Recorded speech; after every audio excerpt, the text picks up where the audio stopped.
नमस्कार। आज गीता ज्ञान चर्चा का 20वां सोपान है। आज कार्तिक शुक्ल पक्ष की षष्ठी तिथि है।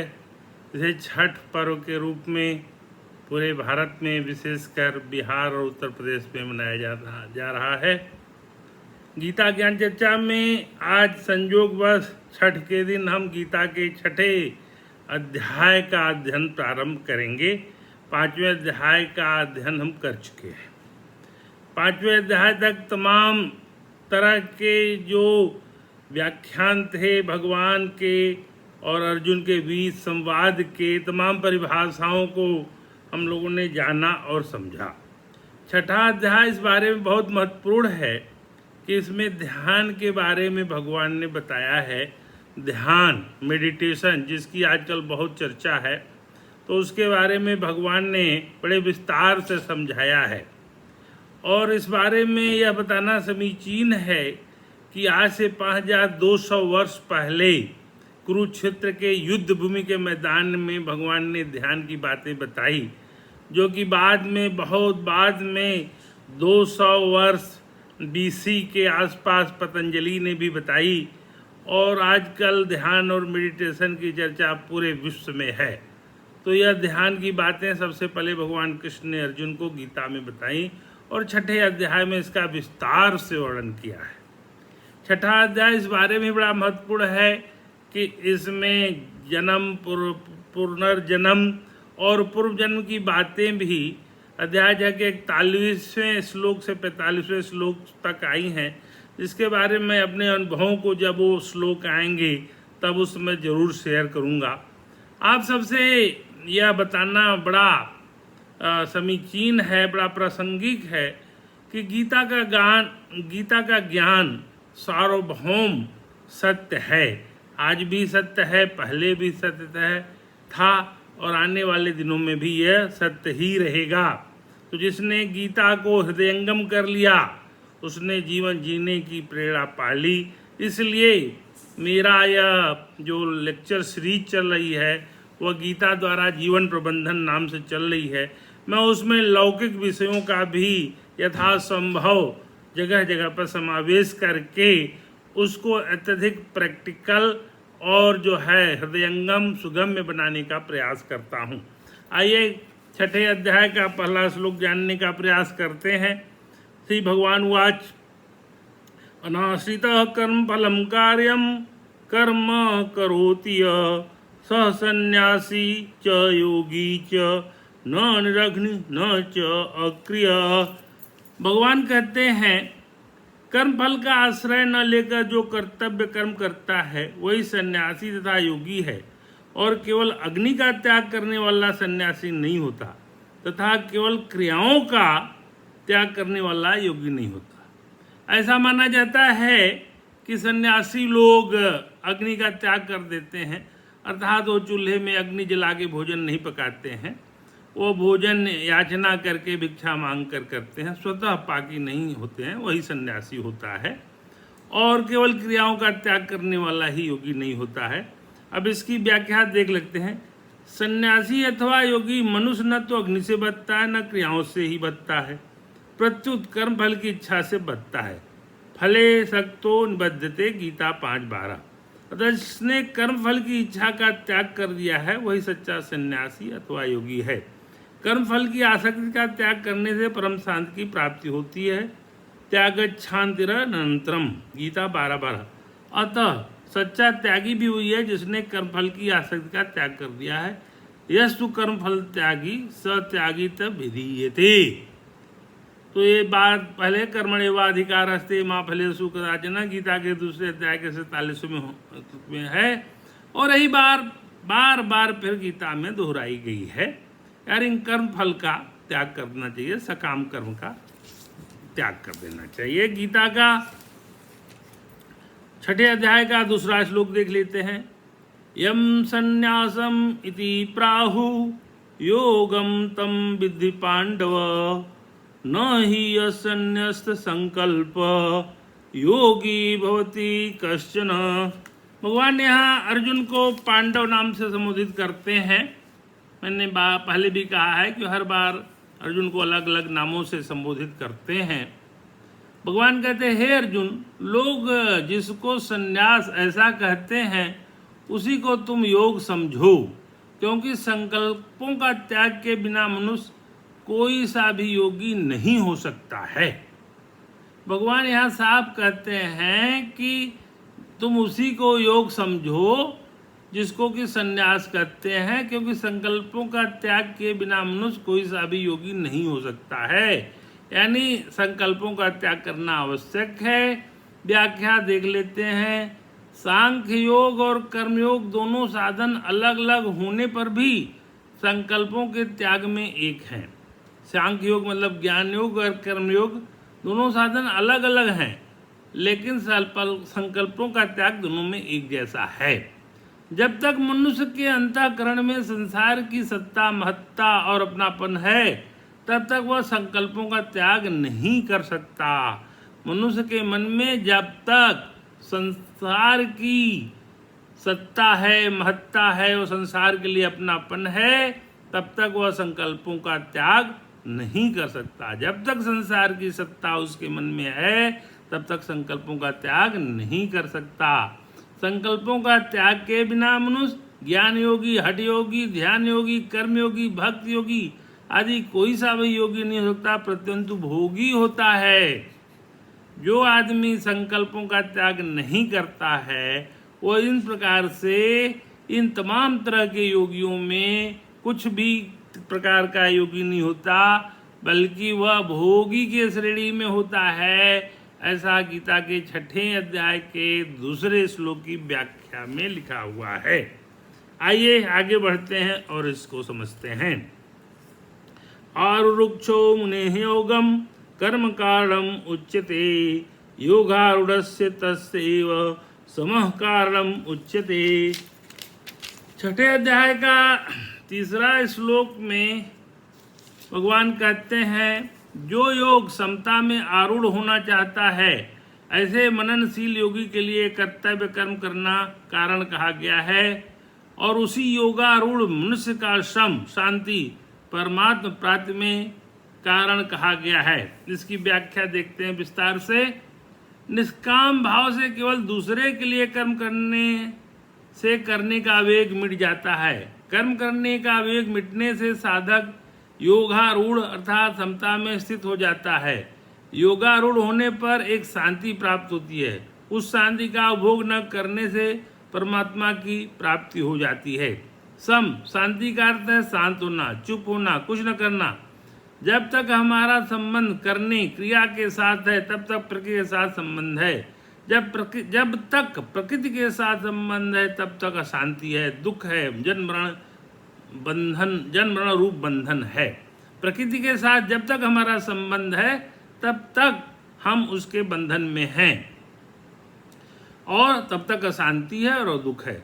प्रकृति के साथ संबंध न करने से मिटेगा।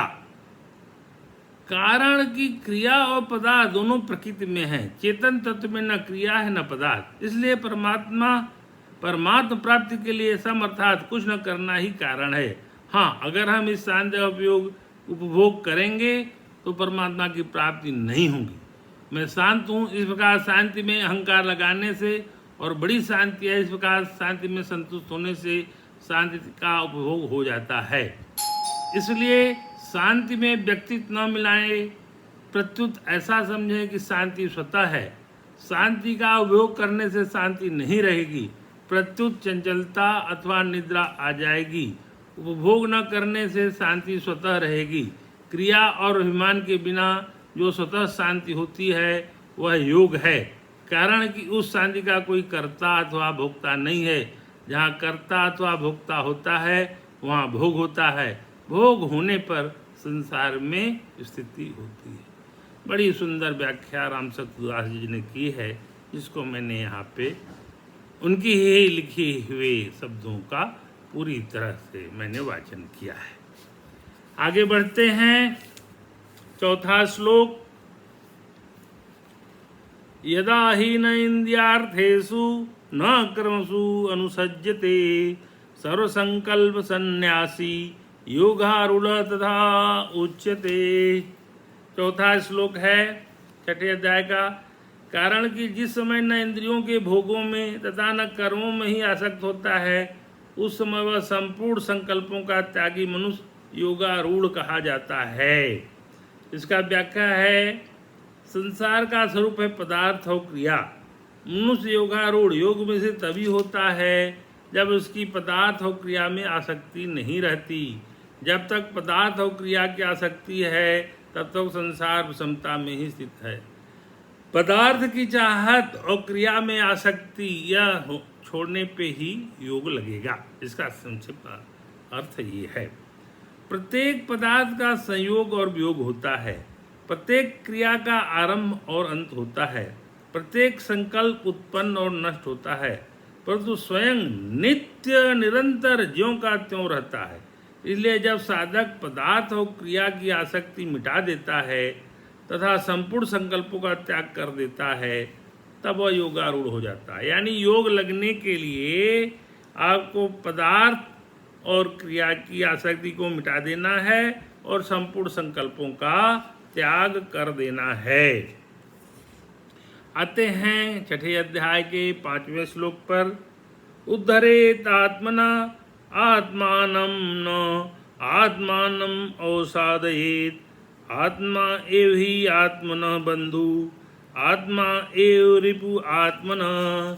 ये गीता का महावाक्य वाला श्लोक है, छठे अध्याय का 5वां। अपने द्वारा अपना उद्धार करे, अपना पतन न करे, क्योंकि आप ही अपना मित्र हैं, आप ही अपना शत्रु हैं।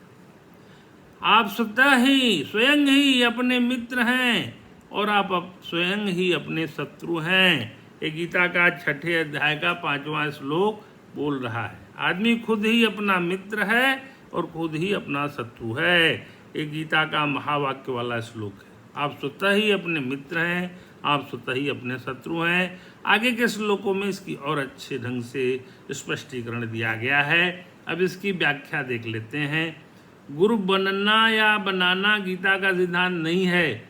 वास्तव में मनुष्य आप ही अपना गुरु है। इसलिए अपने कोई उपदेश दे अर्थात दूसरे में कमी न देखकर अपने में ही कमी देखे, उसे मिटाने की चेष्टा करे।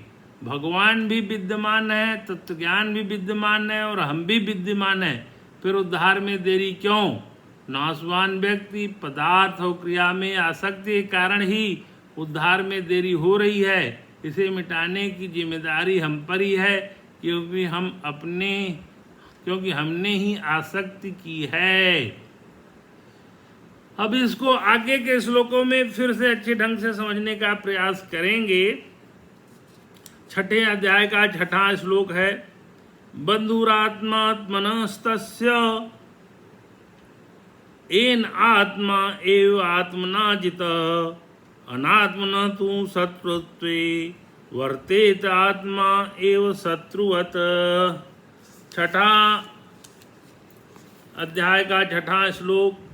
जिसने अपने आप से ही अपने आप को जीत लिया है उसके लिए आप ही अपना बंधु है। जिसने अपने आप को नहीं जीता है, ऐसे अनात्मा का आत्मा ही शत्रुता में सत्य की तरह बर्ताव करता है।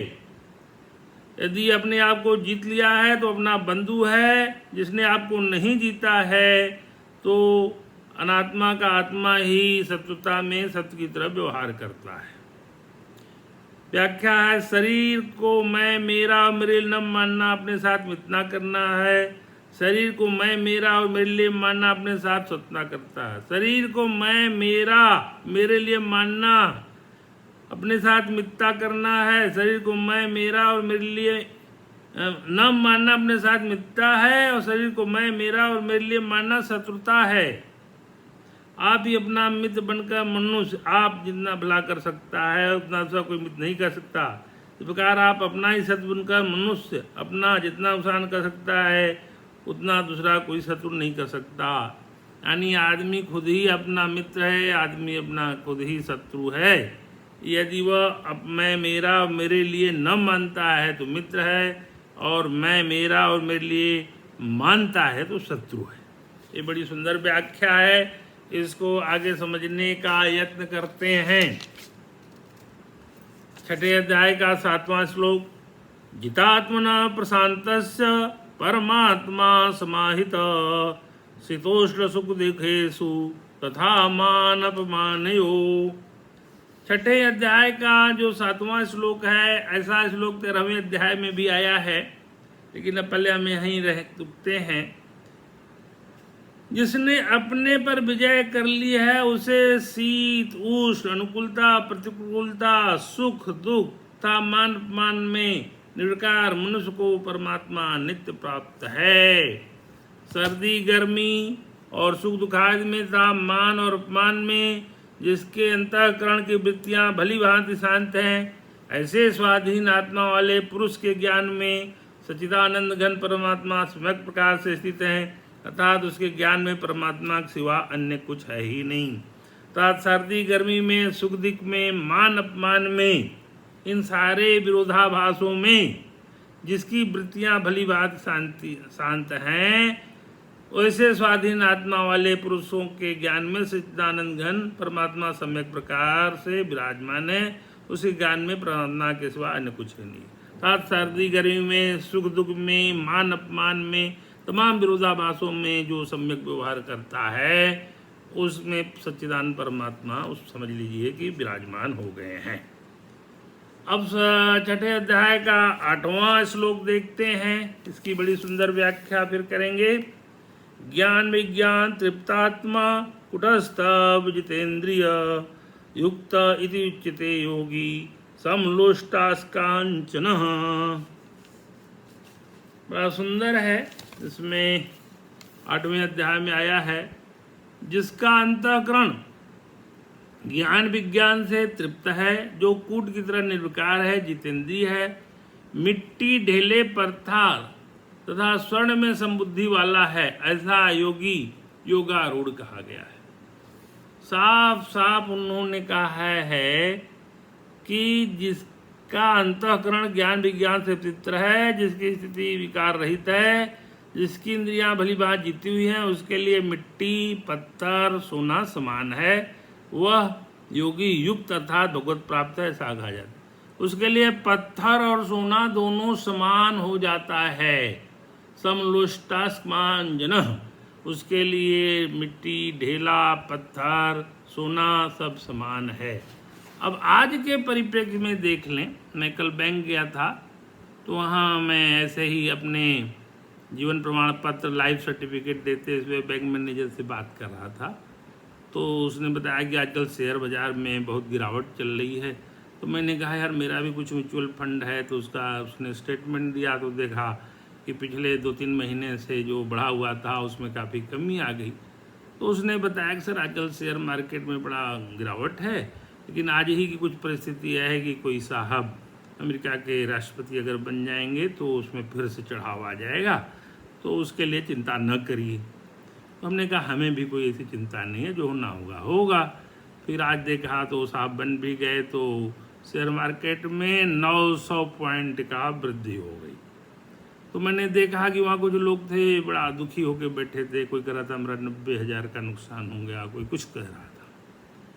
तो जिस समय गीता लिखी गई थी उस समय न तो शेयर बाजार था, न तो म्यूचुअल फंड था। तो यानी कि आज की परिस्थिति में अगर इस श्लोक को अगर हम लागू करें तो हमें मिट्टी ढेला और सोना और पत्थर में कोई अंतर नहीं करना है। यानी शेयर बाजार किसी दिन ढेला हो जाएगा और किसी दिन सोना हो जाएगा, म्यूचुअल फंड किसी दिन पत्थर हो जाएगा, किसी दिन सोना हो जाएगा।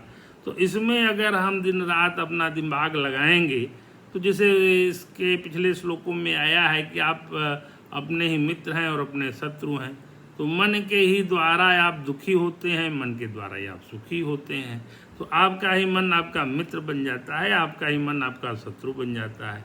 तो अपने मन को अगर इन सांसारिक चीज़ों में दिन रात लगाएंगे तो आप दिन रात दुखी रहेंगे।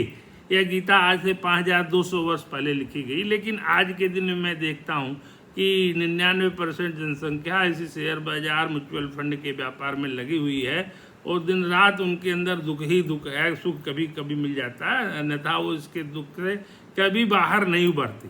तो ये बात आज से 5200 साल पहले भगवान कृष्ण ने अर्जुन को बताई है कि मिट्टी हो या सोना हो या पत्थर हो, इससे ज्ञानी आदमी को कोई फर्क नहीं पड़ता, वो अपना होता रहे संसार के नियमों से, उसको कोई फर्क ही नहीं पड़ना है। आप अगर भगवान को समर्पित हैं, आपका ज्ञान भगवान में लगा हुआ है, आपके बुद्धि और मन भगवान में लगे हुए हैं, तो इन सांसारिक चीज़ों से आपको सुख दुख की प्राप्ति नहीं होती है। और इन सांसारिक चीज़ों में मन लगाने से दुख ही दुख है, सुख की कहीं कल्पना नहीं कर सकते आप। इसलिए गीता द्वारा जीवन प्रबंधन मेरा विषय है, इसलिए मैंने शेयर बाजार के और इन म्यूचुअल फंड के मार्केट को समझने का, इस ढंग से समझने और समझाने का इस ढंग से प्रयास किया है, जो कि बिल्कुल त्वरित की बात है, तुरंत की बात है। किसी प्रेसिडेंट का नाम लेकर के अपनी चर्चा को राजनीतिक चर्चा में मैं नहीं लाना चाहता, इसलिए नाम लेना मैं उचित नहीं समझता। जो व्यवहारिक चीज़ है उसको मैंने ले लिया और इस चर्चा का अर्थ सबको समझ में आ गया होगा। आगे सुहृन् मित्रायुदासीन मध्यस्थ देश बंधुषु साधुषु अपि च पापेषु संबुद्धि विशिष्यते। गीता के 6ठे अध्याय का 9वां श्लोक क्या कहता है? सुहृद, मैत्री, वैरी, उदासीन, मध्यस्थ, द्वेष और संबंधियों में तथा साधु आचरण करने वालों में और पाप आचरण करने वालों में भी समबुद्धि वाला मनुष्य श्रेष्ठ है। साफ साफ उन्होंने कहा है कि सुहृद, मित्र, बैरी, उदासीन, मध्यस्थ, द्वेष और संबंधियों में तथा साधु आचरण करने वालों में और पाप करने वालों में भी समबुद्धि मनुष्य वाला श्रेष्ठ। सभी के प्रति सम्यक व्यवहार, सुहृद, स्वार्थ रहित, सबका हित करने वाला, उदासीन, पक्षपात रहित, मध्यस्थ, दोनों ओर की भलाई चाहने वाला, देश और बंधु गणों में, धर्मात्माओं में और पापियों में भी समान भाव रखने वाला, अत्यंत सभी के प्रति, सारे जीवों के प्रति समव्यवहार, समदर्शी व्यवहार, सभी के प्रति, चाहे कोई कैसा भी हो, शत्रु हो, मित्र हो, बैरी हो, जैसा भी हो, सबके प्रति समान व्यवहार रखने वाला मनुष्य श्रेष्ठ माना जाता है। 10वां योगी उंजीत सततम आत्मानं रहसि स्थित एकाकी चित्तात्मा निराशी अपरिग्रह। 10वां श्लोक 9वें अध्याय का, इसमें यह कहता है, भोग बुद्धि से संग्रह न करने वाला, इच्छा रहित और अंतःकरण तथा शरीर को बस में रखने वाला योगी अकेला एकांत में स्थित होकर मन को निरंतर परमात्मा में लगाए। अब ये मेडिटेशन की प्रक्रिया को यहाँ आगे बढ़ाते हैं भगवान और बताते हैं, इसकी व्याख्या जरा सुन लें।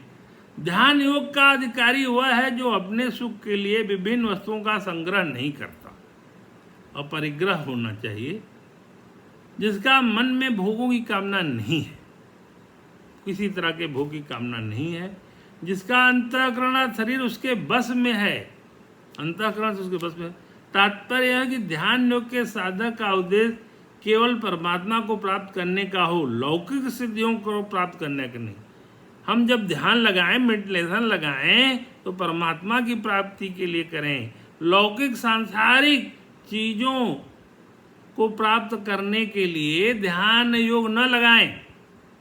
अब यहाँ देखें, पूर्व पक्ष आता है, युद्ध के समय में अर्जुन को ध्यान योग का उपदेश देने का क्या उचित है? उत्तर है, अर्जुन पाप से डरते थे, युद्ध से नहीं। उन्हें युद्ध से अधिक अपने कल्याण की चिंता थी, इसलिए कल्याण के जितने मुख्य साधन हैं उन सबका भगवान गीता में वर्णन करते हैं। इसी कारण गीता मानव मात्र के कल्याण का मार्ग प्रशस्त करती है। युद्ध क्षेत्र में गए व्यक्ति को भी ध्यान योग की शिक्षा भगवान दे रहे हैं, यानी ध्यान योग आदमी के कल्याण का एक मार्ग है, जिसका मार्ग, मेडिटेशन का मार्ग गीता के 6ठे अध्याय में बताया गया है। 10वें श्लोक के आगे के श्लोक इसी प्रक्रिया का एक वर्णन करेंगे, इसीलिए अगली चर्चा में ध्यान योग कैसे किया जाए, कैसे लगाया जाए, इसका विस्तार से वर्णन होगा।